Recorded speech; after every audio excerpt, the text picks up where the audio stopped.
Lançado no ano de 2009, o filme A Órfã conta a história de um casal que resolveram adotar uma criança, achando que tinha apenas 9 anos de idade, mas que na verdade se tratava de uma mulher adulta com 33 anos, que sofria de uma rara doença que dava a ela aspectos infantis. E ela acabou causando um verdadeiro caos na vida do casal.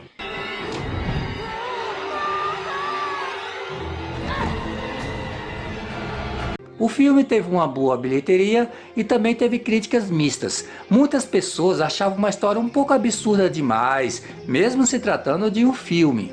Mas o que nem todo mundo sabe é que ele foi justamente baseado em uma história real. E é mais um desses casos em que a realidade é pior do que a ficção. Neste vídeo eu contarei a história da vida real que inspirou o filme A Órfã. Então já sabe, né, pessoal? Se inscreva no canal e não se esqueçam do like. Meu nome é Robson Adriano, sejam todos muito bem-vindos ao canal Tem de Tudo, o seu canal de entretenimento.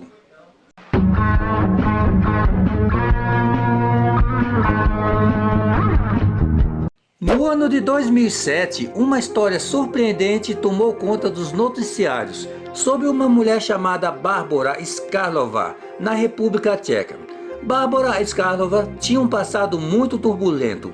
Ela era uma pessoa muito violenta e sociopata, até mesmo já tinha ficado internada há alguns anos em um hospital psiquiátrico, mas ela conseguiu fugir do hospital.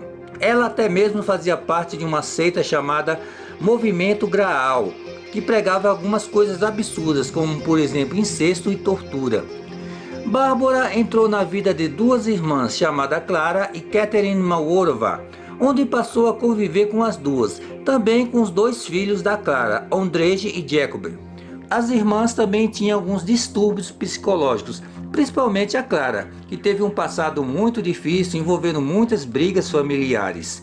Ela até mesmo se achava a própria reencarnação da Joana d'Arc. Ela também vinha de um relacionamento muito conturbado com seu ex-marido. Enfim, era o perfil perfeito daquelas pessoas fáceis de se manipular. E foi exatamente isso que aconteceu. Bárbara tinha um poder de manipulação muito grande. Encontrou aí a brecha perfeita para manipular as duas irmãs.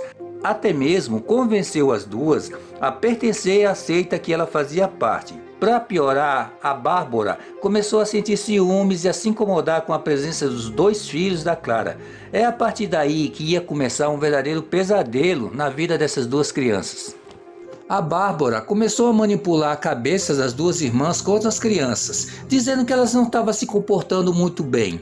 Como já foi mencionado, as duas irmãs já tinham alguns problemas psicológicos, portanto, não foi tão difícil assim para a Bárbara convencer elas de que as crianças deveriam ser punidas. Elas então encomendaram uma jaula para manter as crianças totalmente presas. Deixavam-eles lá sem roupa, passando fome, passando frio. Eles não podiam sair sequer para fazer suas necessidades. Sim, pessoal, eles tinham que fazer tudo ali mesmo dentro da jaula. Era o pior cenário possível. E se parasse só por aí, já seria algo terrível. Mas isso seria só o começo. O poder de manipulação da Bárbara era tão grande que ela conseguiu convencer as duas irmãs que só aquilo não seria o suficiente não, viu? Porque os meninos estariam possuídos por forças demoníacas.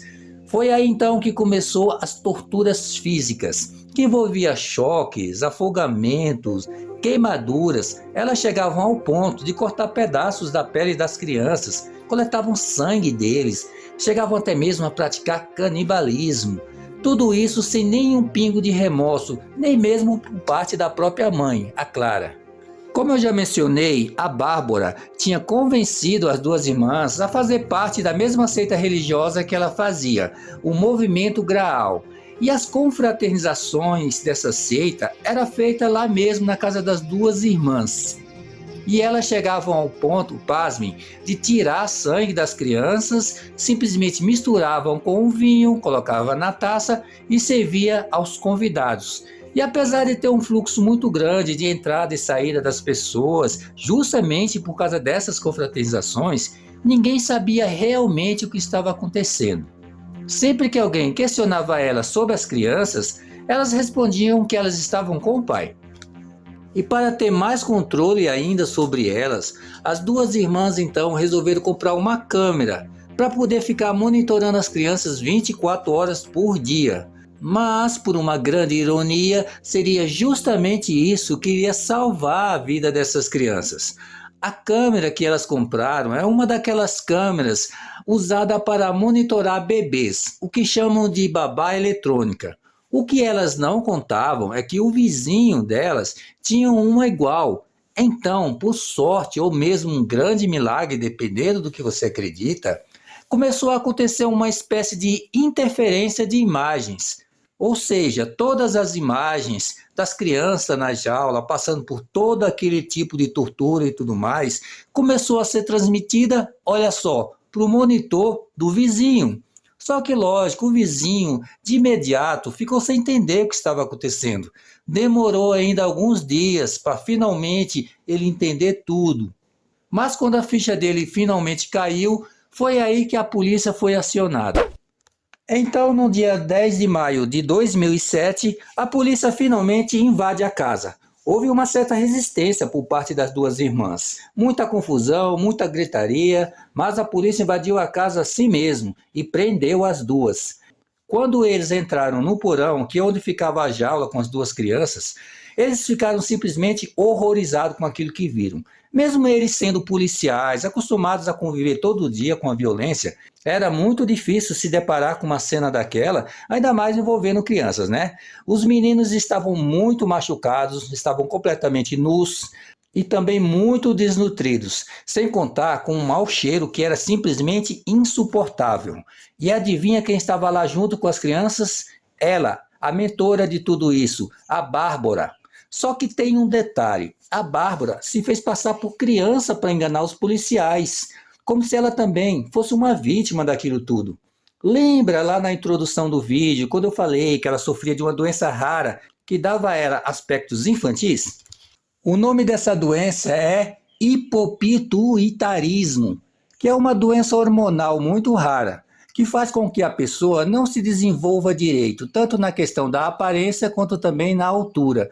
E isso enganou direitinho os policiais. Os policiais então entregaram ela para uma assistente social que tinha ido junto com a polícia.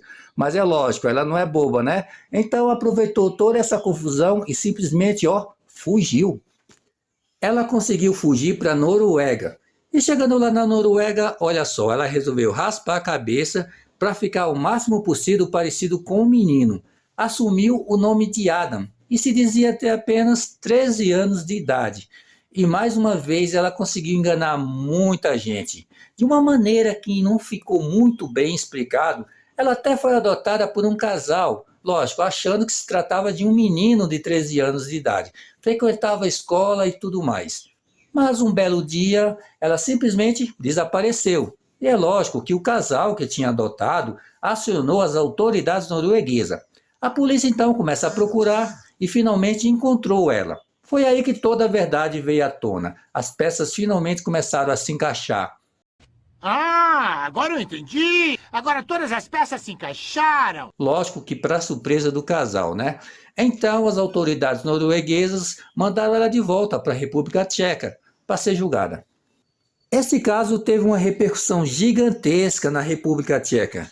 Só se falava nisso o tempo todo, em todos os noticiários.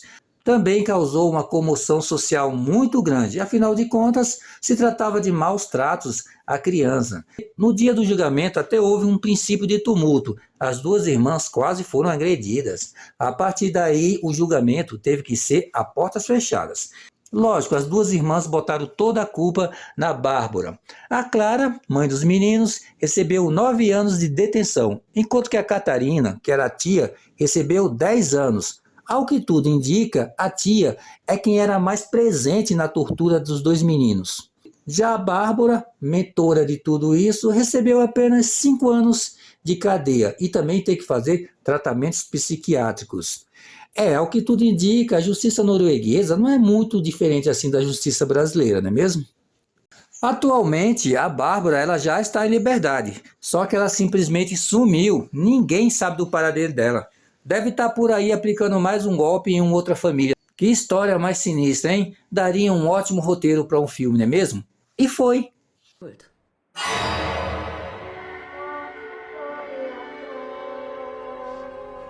E está previsto para o dia 15 de setembro deste ano o filme A Órfã 2, A Origem.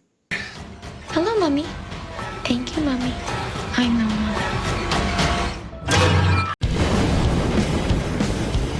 Bom pessoal, é isso aí. Eu espero que vocês tenham gostado do vídeo. Dá trabalho para fazer essas coisas, gente. Então me compensem com o like de vocês, tá bom? Também se inscreva no canal e não se esqueçam de ativar as notificações para toda vez que eu postar um vídeo novo, o YouTube avisar vocês. E se você já é um inscrito no canal, só dá uma conferida para saber se você continua inscrito, porque o YouTube está muito fanfarrão. E é isso aí pessoal, depois eu voltarei com mais vídeos. Até mais!